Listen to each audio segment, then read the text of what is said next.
జై శ్రీరామ్. హిందూ బంధువులందరికీ నా నమస్కారాలు. నేను మీ ఫన్ రాజేష్. చాలా కాలం తర్వాత నేను ఫస్ట్ టైం మళ్ళీ లైవ్లోకి వస్తున్నాను. నేను తీసుకున్న మ్యాటర్ ఏంటన్నది మీకు అందరికీ తెలుసు. సో ఒకరిద్దరు వస్తే స్టార్ట్ చేసేద్దాం లైవ్. ఓకే, నాగేశ్వరరావు గారు, అందరికీ జై శ్రీరామ్ అండి.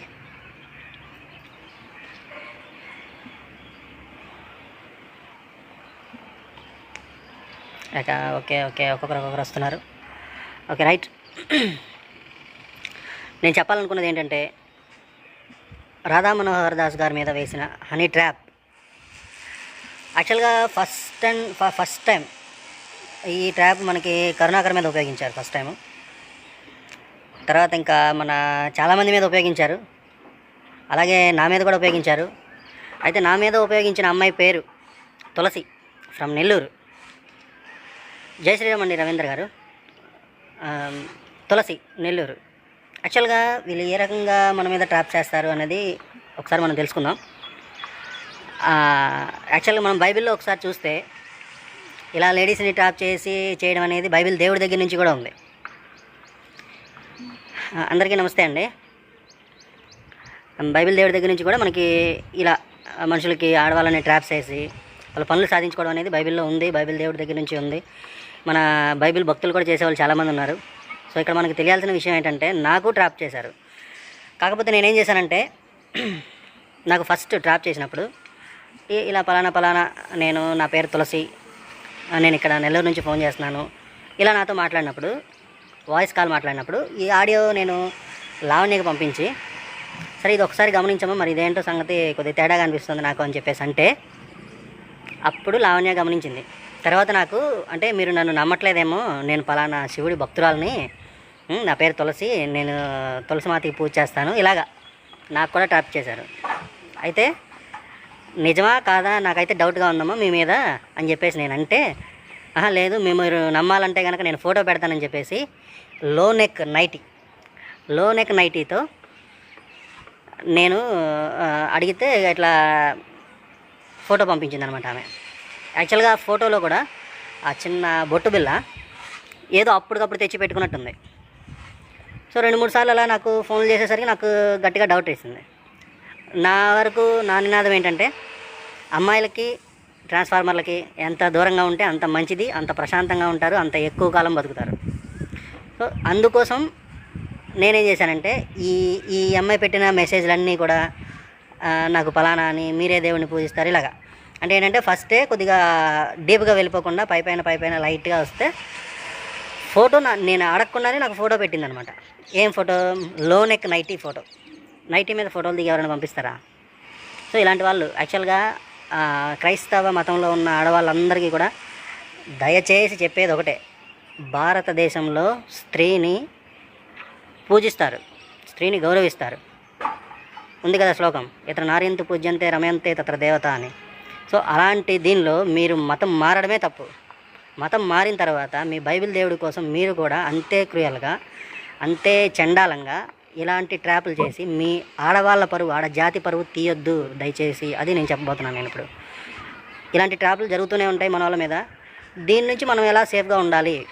యాక్చువల్గా నేనంటే నాకంటే సరే అందుబాటులో లావణ్య ఉంది. సో నేను లావణ్యకి పంపించాను, నేను సేఫ్ అయ్యాను. సో ఇమీడియట్గా నేను తప్పించుకున్నాను. ఒక్కసారి ఆ నెంబర్ వచ్చేసరికి లావణ్య చేసిన విధానం వేరే ఉంది. సో అది ఇప్పుడు చెప్పకూడదు ఇక్కడ. సో నాకు రెండోసారి ఈ నెంబర్ బ్లాక్ చేసుకోవాల్సి వచ్చిన పరిస్థితి అమ్మాయికి. రెండోసారి నాకు వేరే నెంబర్ నుంచి చేసింది మళ్ళీ, నేను పలానా తులసినండి అని. ఫస్ట్ టైమే నాకు కాల్ చేసినప్పుడు పక్కింటి వాళ్ళు ఒక ఆవిడ దగ్గర తీసుకెళ్ళి ఇచ్చింది. అమ్మ మేము క్రిస్టియన్స్ అమ్మ, ఈ అమ్మాయి తులసి అనే అమ్మాయి హిందూ.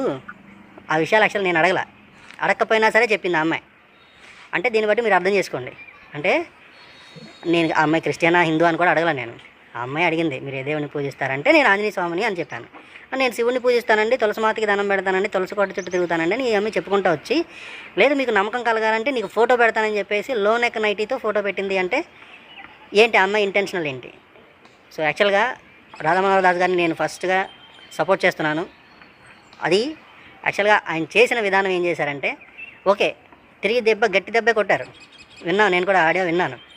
కానీ ఇక్కడ చేయాల్సింది ఏంటంటే, ఫస్ట్ వెంటనే అమ్మాయి ఇలా చేస్తున్నప్పుడు లేదా అమ్మాయి నెంబర్ ఉన్నప్పుడు, ఆ వాట్సాప్ నెంబర్ ఉన్నప్పుడు కొద్దిగా మాలాంటి వాళ్ళకి ఇచ్చి ముందు ఇచ్చేవాళ్ళు మాకు.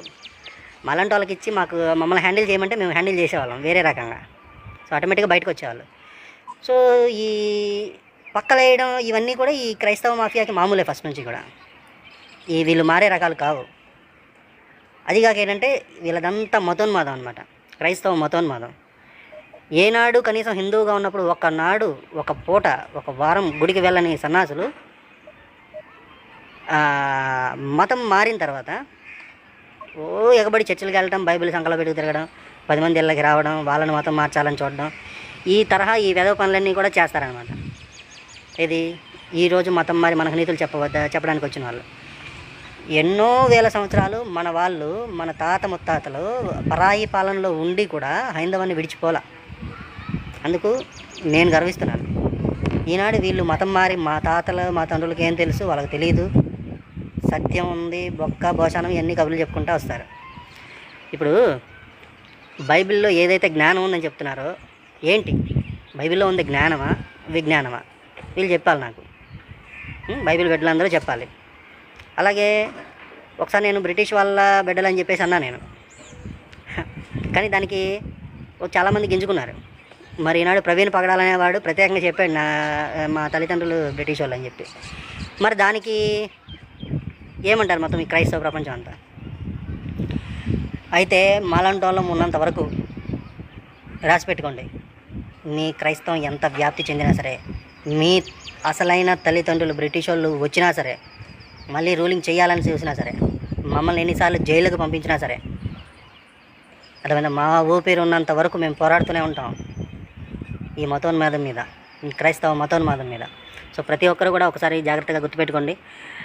మనకి వేసే ట్రాప్స్ ఏవైనా సరే మీరు కొంతమందితో ఒక గ్రూప్గా మెయింటైన్ చేయండి. ఎవరైనా ఇలాంటి ట్రాప్ వేస్తున్నారు అనుకుంటే ఆ నెంబర్ ఒక 10 మందికి 15 మందికి పంచండి. ఆటోమేటిక్గా మనకి క్లారిటీ వచ్చేస్తుంది. ఒక్క నిమిషం అండి, వీరభద్ర గారు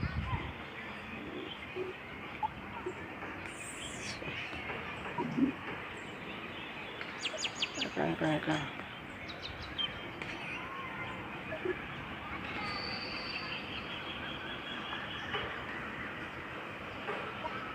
వీరభద్రం గారు, నాకు మీది ఇది రావట్లేదు.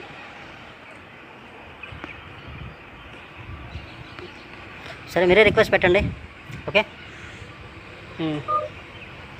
సో మన రాధామనోహర్ దాస్ గారికనే కాదు, ఎవరికైనా సరే ఇలాంటి ట్రాప్స్ పడుతూనే ఉంటాయి. జాగ్రత్తగా ఉండండి. ఎందుకంటే వీళ్ళంతా గోతికాడ నక్కలు లాంటి వాళ్ళు అనమాట. కాచుకొని కూర్చుంటారు మనం ఎక్కడ దొరుకుతాము అని. సో నేను ఆల్రెడీ చెప్పాను, మనం ఇలా ఉన్నంత వరకు, మనలో యూనిటీ లేనంత వరకు, సింగిల్గా ఉన్నంత వరకు వీళ్ళు దెబ్బ కొడుతూనే ఉంటారు. కాబట్టి అంతా కలిసి యూనిటీగా పనిచేద్దాం. ఈ క్రైస్తవ మతోన్మాద మాఫియాని భారతదేశం నుంచి వెళ్ళగొడదాం. నేనైతే పూర్తిగా ఆ పని మీదే వర్క్ చేస్తున్నాను. ఇంకా చాలా వరకు మీతో పంచుకోవాల్సిన విషయాలు ఉన్నాయి. కానీ యాక్చువల్గా నేను ఈ విషయం గురించి మాట్లాడదామని వచ్చాను. నేను చెప్పాను కదా, నాకు కూడా ట్రాప్ వేశారు తులసి అనే పేరుతో. సో ప్రతి ఒక్కరు కూడా జాగ్రత్తగా ఉండండి. వచ్చేవి ఎలాంటి ట్రాప్స్ వస్తాయనేది ఒక్కోసారి గమనించుకుంటూ ఉండండి. లేకపోతే మిమ్మల్ని ఒక ఆట ఆడేసుకుంటారు వీళ్ళు. ఎక్కడ దొరుకుతామని చూస్తారు. అవసరమైతే వాళ్ళ ఆడవాళ్ళ పరువు తీయడానికి కూడా సిద్ధంగా ఉన్నారనమాట. సో మన వాళ్ళు ఏంటంటే కొంచెం ఆడవాళ్ళ విషయంలో నోరు జారీ చేయటం ఇలాంటివి చేసినప్పుడు అసలు నువ్వు నిజమైన హిందువా అలాంటి మాట్లాడుతారనమాట. కాబట్టి ఒకసారి మాత్రం జాగ్రత్తగా గుర్తుపెట్టుకోండి. ప్రతి ఒక్కరికి కూడా, ఎవరైతే హిందూ ధర్మం కోసం పోరాడుతూ క్రైస్తవాన్ని వ్యతిరేకించే వాళ్ళు ఉన్నారో ప్రతి ఒక్కరికి కూడా ట్రాప్ అనేది ఉంటుంది. కాబట్టి బీ కేర్ఫుల్, ఓకే. ఇంకంతే నేను చెప్పాలనుకున్నది. సో భవిష్యత్ కార్యాచరణ ఎలా ఉంది ఏంటి అన్నది ఇంకా నేను ఫర్దర్ వీడియోస్లో చెప్తాను. అలాగే ఎవరు ఎన్ని చేసినా సరే నన్నైతే ఆపలేరు, నేను చేసే వీడియోలు ఆపలేరు, నేను చెప్పాలనుకున్నది ఆపలేరు. ఇంకా మీదట వీడియోస్ వస్తూనే ఉంటాయి, కంటిన్యూస్గా వస్తూనే ఉంటాయి, విత్ రెఫరెన్సెస్, విత్ ప్రూఫ్స్. ఎప్పటి నుంచో ఒక వీడియో అనుకుంటున్నాను. సో యేసు మరో నిత్యానందన అని దీన్ని కొంచెం డివైడ్ చేసి హిస్టారికల్ ప్రూఫ్స్తో మీ ముందుకు వస్తాను మరోసారి. అందరికీ జై శ్రీరామ్, జై హింద్.